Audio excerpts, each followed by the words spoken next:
साथियों नमस्कार, मैं उपस्थित हुआ हूं आपके सामने पुनः फंडामेंटल राइट पर चर्चा करने के लिए। किस पर? फंडामेंटल राइट पर।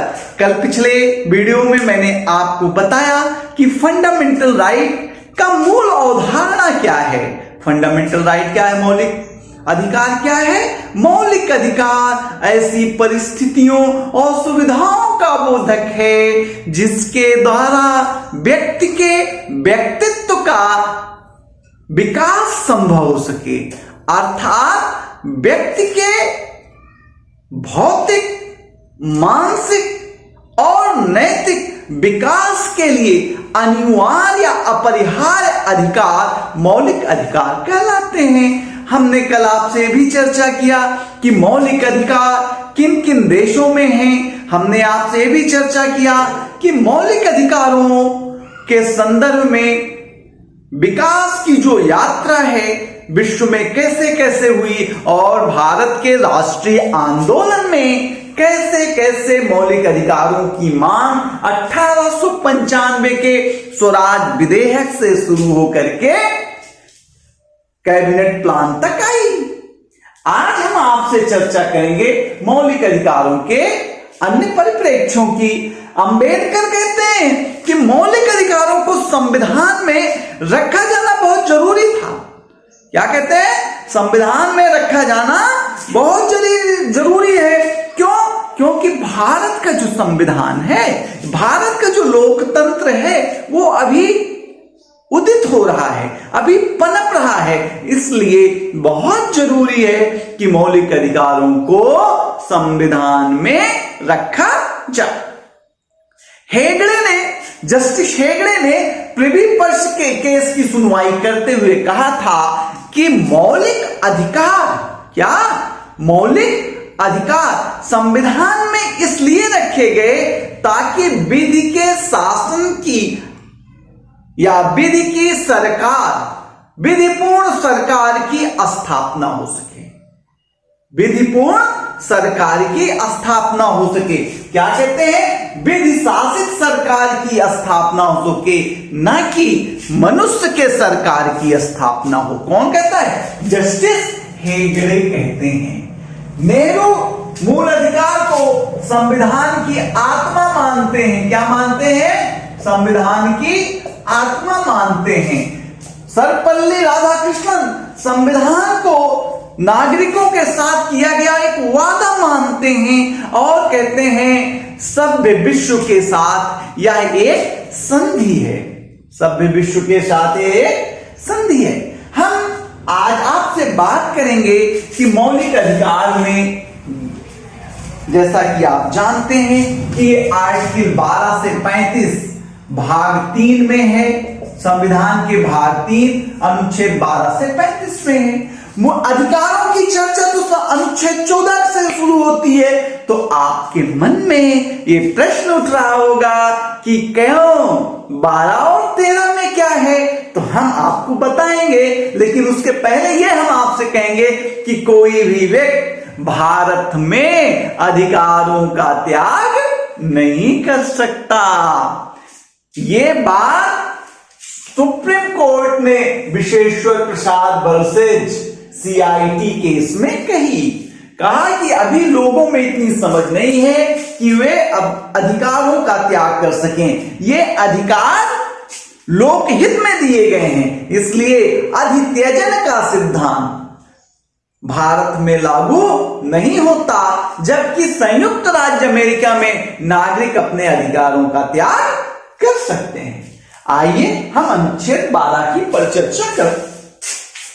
आप जानते हैं जो मूल अधिकार है किसके अगेंस्ट दिया गया है, किसके विरोध में दिया गया है? राज्य के। किसके? राज्य के विरोध में। तो समस्या है कि राज्य क्या है, हमको जानना पड़ेगा।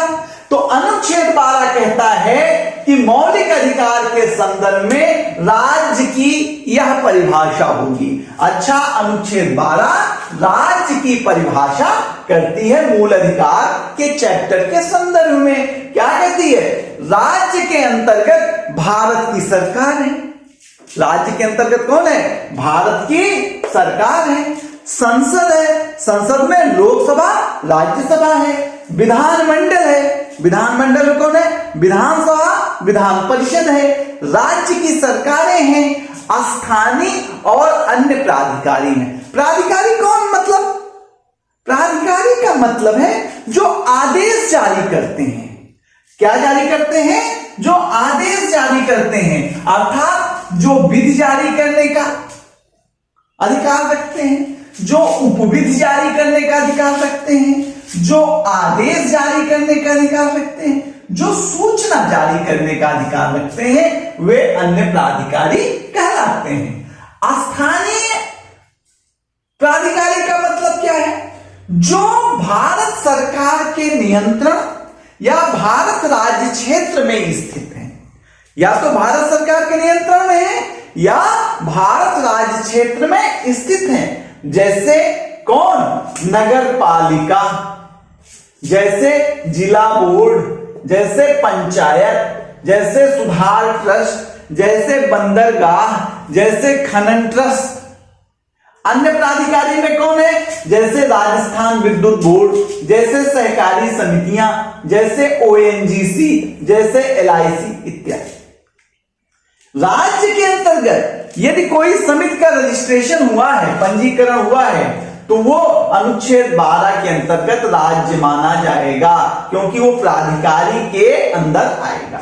यदि भारत का राष्ट्रपति अनुच्छेद 359 का प्रयोग करता है, तो वो भी क्या, राज्य के अंतर्गत आएगा, क्योंकि अन्य प्राधिकारी कहलाएगा वो।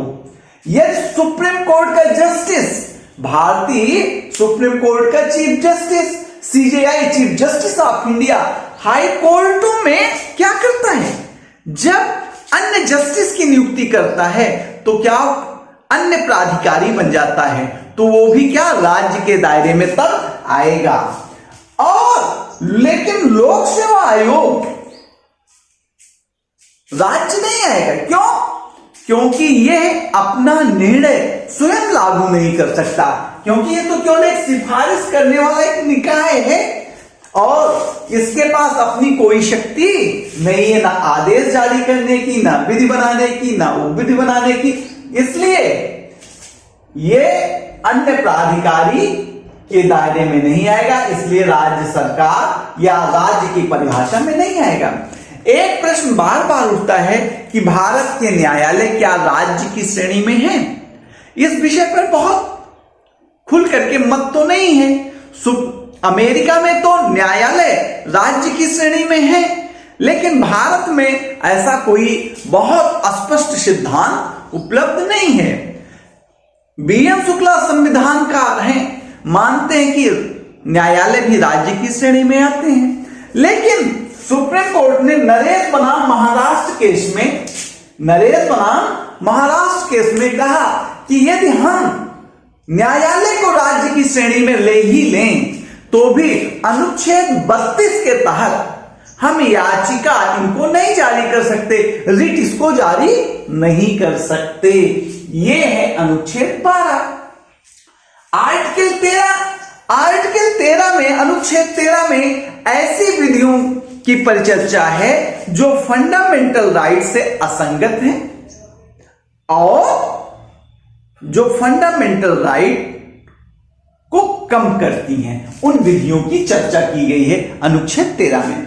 अनुच्छेद 13 का एक कहता है, 13 का एक ऐसी विधियों के बारे में परिचर्चा करता है जो विधियां संविधान लागू होने के पूर्व बनी हुई हैं और लागू हैं, विद्यमान हैं।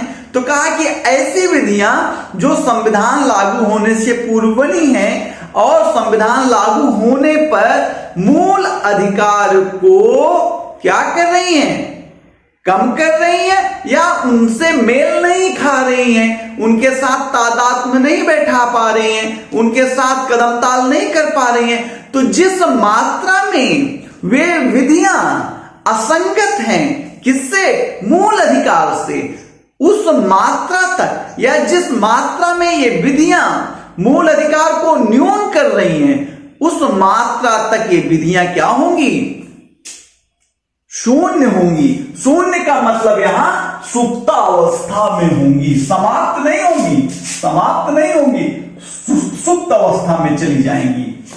इसे आच्छादन का सिद्धांत कहा गया, doctrine of Eclipse. Doctrine of Eclipse को संशोधन द्वारा जागृत किया जा सकता है।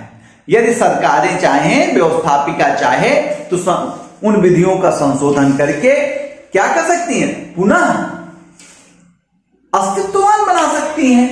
और ऐसी विधि कौन सी है जो आच्छादन के सिद्धांत से आच्छादित होगी, इसको न्यायालय तय करेगा।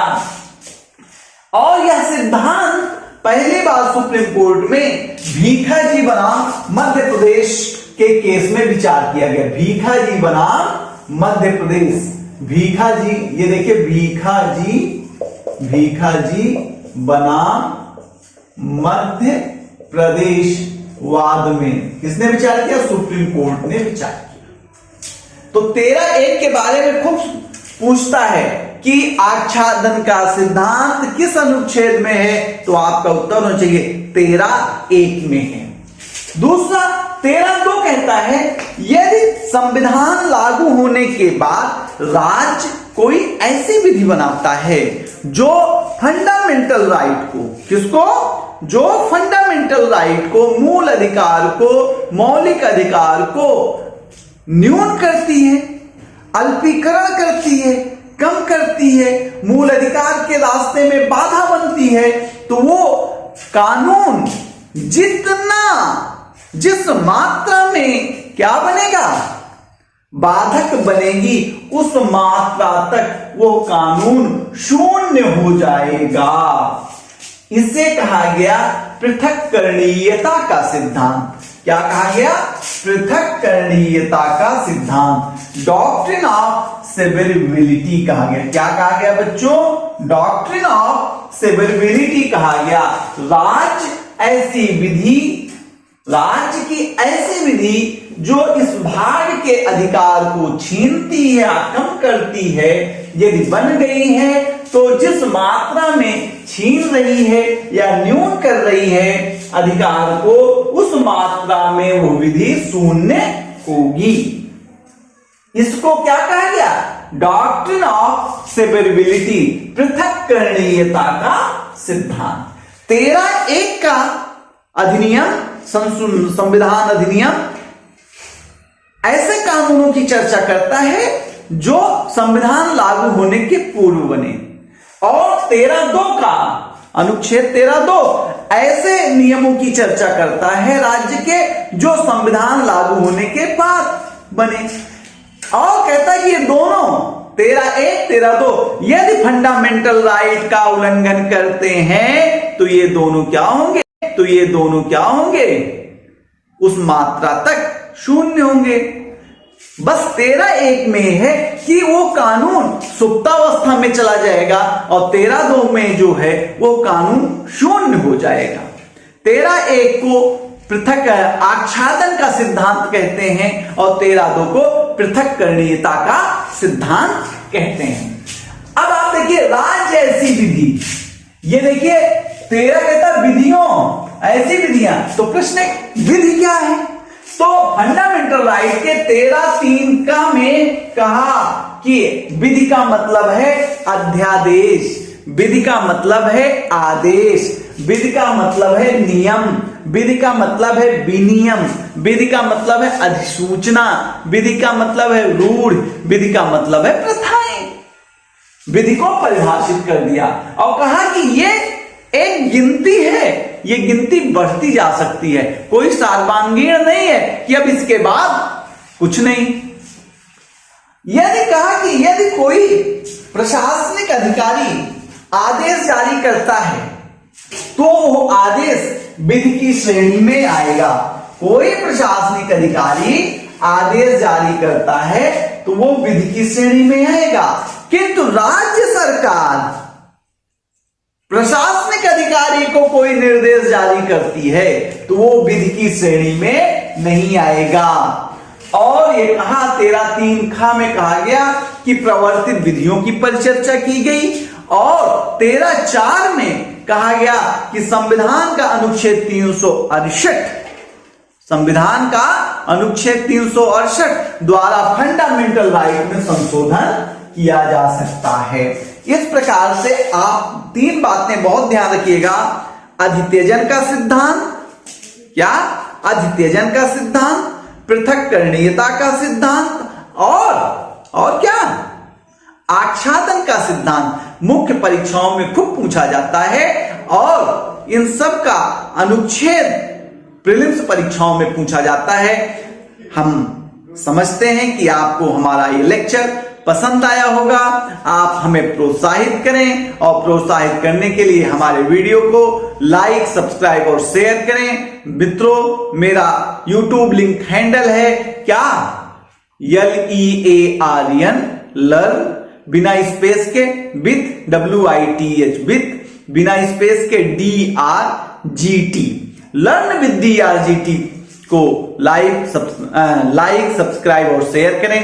Thank you. हम फिर मिलते हैं कल आपसे नए वीडियो में अनुच्छेद 14 के साथ समानता के अधिकार पर अच्छी बातें करेंगे, जो कि आपके कंपटीशन की दृष्टि से महत्वपूर्ण होंगी और परीक्षाओं में सफलता दिलाने में महती भूमिका अदा करेंगी। Thank you.